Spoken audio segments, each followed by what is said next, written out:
Hello, everyone. This is Group Three's Chapter 5 from The Smartest Kids in the World and How They Got That Way. And our chapter was America in Utopia. And this is our presentation. Like I said, Group 3, Chase Lehman, Alberto Garcia, Zachary Birdsong, and Reese Krause. All right. So, our chapter summary. This is an introduction to Kim, which is what our chapter follows, a girl which is a high school student from Sallisaw, Oklahoma, and her experiences in Oklahoma are, of course, starkly different from Finland. But how she said it was she was very bored in school and she would get very far ahead of, you know, what she was learning in the classes. And she felt that while she was trying to do a lot of things, like she tried doing sports, she tried doing band, she tried doing what something like color guard, and just she never really got into them, never really fit in, and she never felt that was really her calling. So what she decided to do was look elsewhere, and she figured out Finland. So she took it upon herself to raise money through bake sales outside of her local grocery store, and then she acquired enough money through this town and her parents that she was allowed to go and study abroad for 1 semester. Um, she had many experiences of walking to school while it was still dark out, and students, all of a sudden changing when it got to class, but they were very, very different from what she did in Oklahoma. While sports were a thing, they weren't the biggest thing like it was at home. And her educational experiences were a lot harder than she realized. She also noted down that the teacher's professionalism was much better because some of her prior experiences in Oklahoma was that her teachers were coaches and teaching was only really a gateway for them to get to what they want to do, which was coach. Like I said again, the amount they had to do and the same time was just different. For in Oklahoma, they were just, you could get away with memorizing and passing the basic state test, but in Finland, they were trying to push you to think critically. And the effects of the education on kids were a lot more noticeable. Okay. Our persuasive argument is that Finland's education system is consistently faring better than America's due to these three reasons, which was the teachers were better equipped, as in not that they were given more by like the country or government, but they were set in a better place through their own education and requirements to become a teacher. The culture of the student life inside and outside of academics, unlike in Oklahoma, where sports and things around the town were just as important as academics, it was students themselves were feeling that education was important, and outside they treated it the exact same way through parents and other groups. And then the last part that we think why is the rigor and involvement in classes. Students, while they might have been different outside of class, were all active inside of class. And the education had to show for that. So they had to make it a lot harder, and everyone rose to the occasion. Hi, everyone. My name is Albert Garcia. I'm going to explain to you about the teachers and the differences between teachers in the United States and teachers in Finland. Now, let us begin. Teachers in Finland are better trained to be effective teachers in their classroom according to a specialty. At the time this book was being researched, teachers in Finland attending teacher training colleges had similar high standards too, and bringing them on par with Georgetown or the University of California, Berkeley in the United States.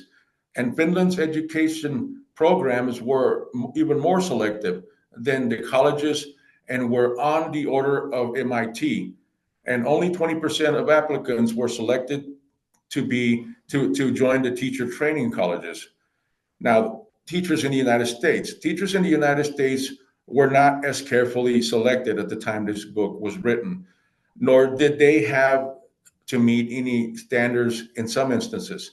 In the United States, just one of 20 education schools was located at a highly selective institution. Worse yet, that education school had no admission standards at all for education teachers candidates at all. In other words, to educate our children, we invite anyone, regardless of the education they had or didn't have before attending an educational program or college. Thank you very much for listening. Student culture.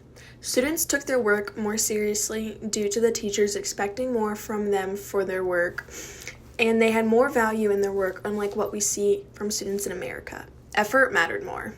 Instead of teasing kids for studying, it became a normal practice for everyone, and it was well respected. Their system demanded more personal accountability and independence, which taught them motivation and self discipline. There was also a lack of competition for the better grade in Finland. A quote from the book is, "In Finland, school was not a place to prove how smart you were. It was where you went to get smart."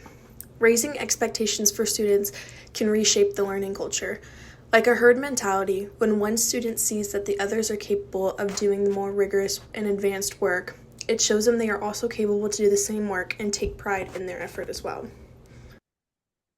Hey everyone, my name is Chase Lehman, and I'm going to be going over classroom culture. Really, this is kind of piggybacking back on student culture.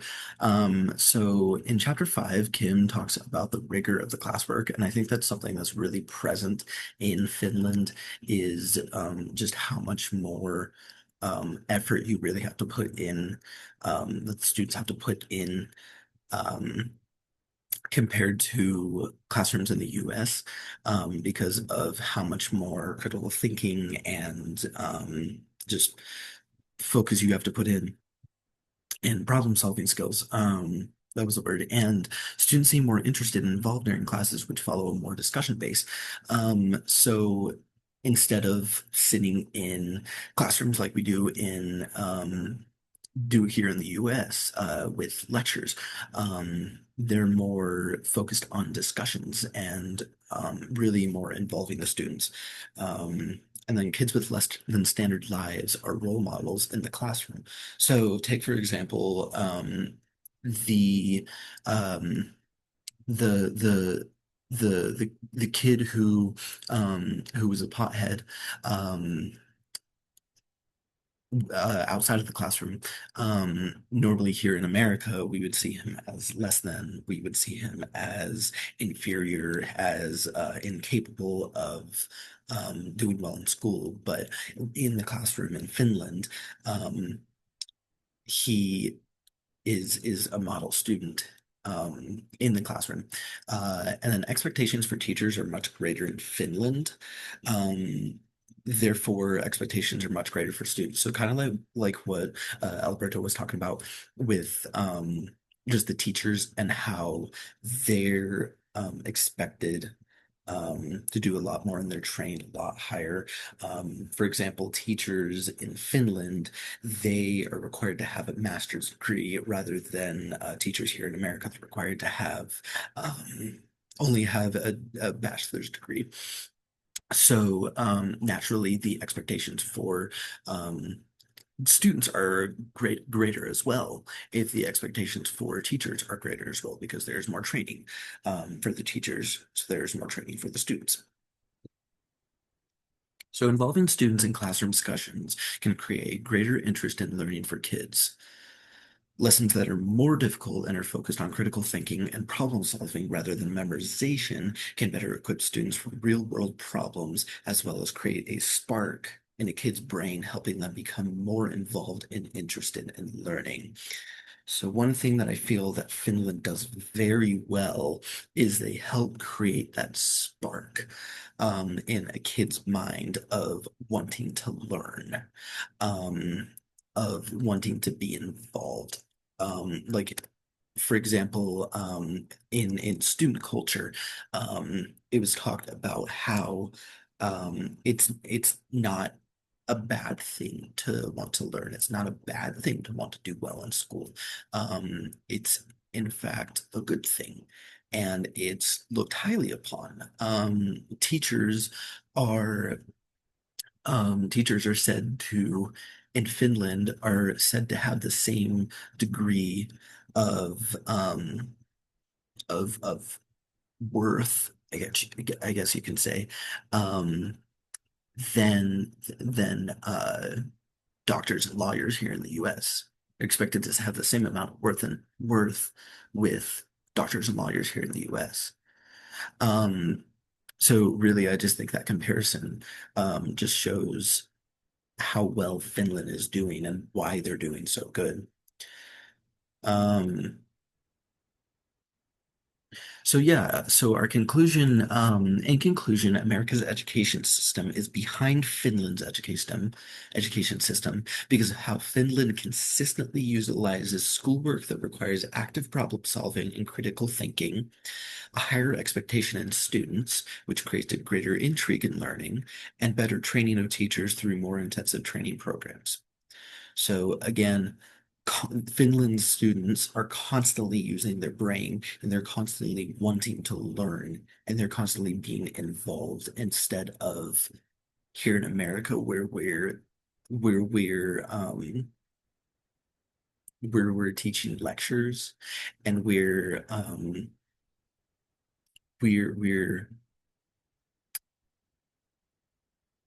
we're yeah, we're teaching lectures. Um yeah, so thank you for listening and have a good one.